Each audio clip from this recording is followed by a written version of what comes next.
নমস্কার বন্ধুরা, আমি মৌমিতা চলে এসেছি তোমাদের কাছে একটা দারুণ রেসিপি নিয়ে। হ্যাঁ, আজকে আমি রান্না করতে চলেছি দই পটল। এর জন্য আমি পটলগুলোকে সুন্দরভাবে ছাল ছাড়িয়ে কেটে নিয়েছি, আর মাঝখান থেকে চিরিনি, জাস্ট গায়ে একটু অল্প অল্প করে চিড়ে দিয়েছি যাতে মশলাটা পটলের গায়ে সুন্দরভাবে ঢুকে যায়। তারপরে আমি জল নিয়ে পটলগুলো ভালো করে রগড়ে রগড়ে আমি ধুয়ে নিচ্ছি। এরপরে আমি থালায় পটলগুলো সুন্দর করে সাজিয়ে এর গায়ে নুন আর হলুদ ভালো করে মিশিয়ে নেবো, মানে নুন হলুদ দিয়ে পটলগুলোকে আমি মাখিয়ে রাখবো।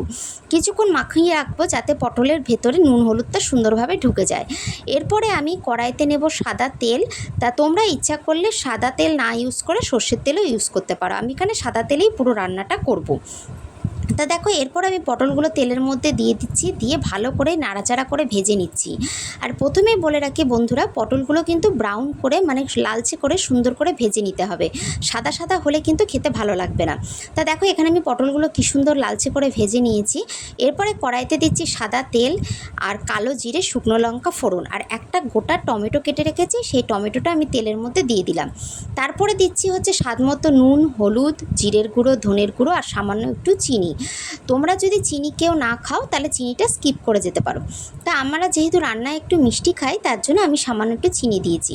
এরপরে মশলাটা নাড়াচাড়া করে আমি ভেজে রাখা পটলগুলো ওই মশলার মধ্যে পুরোটা দিয়ে দিলাম। এবার ভেজে রাখা পটলগুলো মশলার মধ্যে দিয়ে সামান্য একটু নাড়াচাড়া করে জল দিয়ে দিলাম, এবং এটাকে আমি ঢাকা দিয়ে দেবো যাতে পটলগুলো পুরোপুরি সেদ্ধ হয়ে যায়। তারপরে দেখো, ঢাকনাটা খোলার পর রান্নাটার কালারটা কী সুন্দর চলে এসছে, আর পটলগুলো দেখো কী সুন্দর নরম হয়ে সেদ্ধ হয়ে গেছে। এরপরে আমি বাটিতে একটা টক দই ফেটিয়ে রেখে দিয়েছি, সেই টক দইটা আমি এর ওপরে সুন্দরভাবে ছড়িয়ে দেবো। তারপরে আরেকবার আমি খুন্তি দিয়ে এটাকে নাড়াচাড়া করে নেবো যাতে টক দইটা পটলের সাথে খুব সুন্দরভাবে মিশে যায় এবং পটলের ভেতরেও যাতে মশলাটা ঢুকে যায়। তা দেখো বন্ধুরা, আমার রান্না পুরো কমপ্লিট হয়ে গেছে। তা দেখো, এটাই হচ্ছে দই পটলের রেসিপি। তোমরা বাড়িতে এইভাবে ট্রাই করো, খুব সুন্দর খেতে লাগবে। তা আজকের মতো এইটুকু, টাটা, বাই বাই।